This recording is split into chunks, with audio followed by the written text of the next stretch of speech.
Futbolli është sport i magjishëm që thyen çdo barrierë dhe kalon çdo limite. Sot në Sport News do të flasim për një anë tjetër të sporteve apo gjithashtu edhe të futbollit. Do të flasim për sportet që ndiqen nga persona me aftësi të kufizuar, të tërverbërve, për të diskutuar pikërisht mbi këtë temë që është shumë pak e përhapur sidomos në Shqipërinë tonë. Kam kënaqësinë të kem të ftuar Charlie Simon, i cili është drejtori i sporteve për të verbër në Federatën Franceze, por gjithashtu është edhe menaxher i skuadrës paraolimpike për të verbër. Zoti Simon, faleminderit shumë që jeni me mua sot në Sport News, është kënaqësi t'ju kem këtu. Merci beaucoup.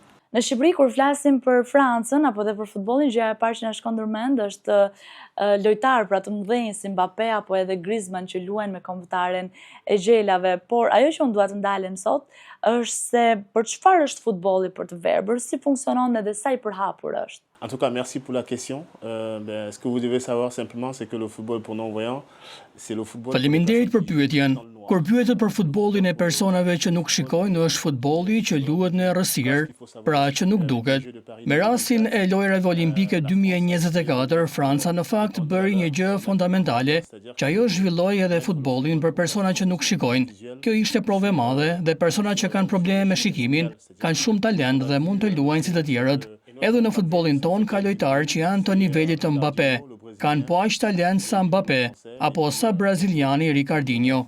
Jeffinho le brésilien aussi. Voilà, donc il y a aussi des Mbappé dans notre football. Cili është qëllimi i vizitës tuaj në Shqipëri? A keni ju ndonjë projekt konkret me ardhin tuaj këtu?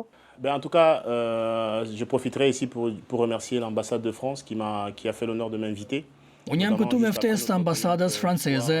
Objektivi është që në vijim të lojrave olimpike të zhvillojmë këtë sport që është ende tabu në Shqipëri dhe që nuk flitet shumë.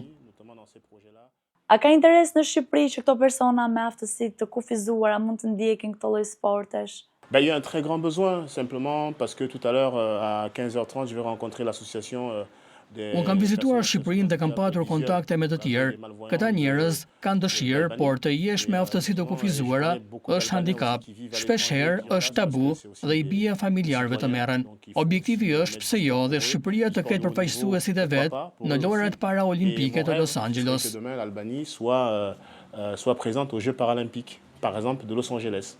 Zoti Simon, ju çfarë synoni në të ardhmen e afërt? Cili është projekti juaj më ambicioz në rrafshin evropian, por gjithashtu edhe botëror? Je fais partie de l'IPSA, donc l'International Blind Sport Association, qui gère tous les... Unë punoj në shoqatën që merret me sportet e personave me shikim të kufizuar. Synimi është që ky sport të bëhet i njohur në të gjitha vendet, sidomos në vendet e vogla. Qëllimi është që këta persona të kenë mundësi të shprehen dhe të tregojnë talentet e tyre. Unë dua shumë që të falenderoj që ishit sot pjesë e Sport News, ishte vërtet kënaqësi t'ju kisha në këtë bisedë kaq të këndshme. Merci beaucoup.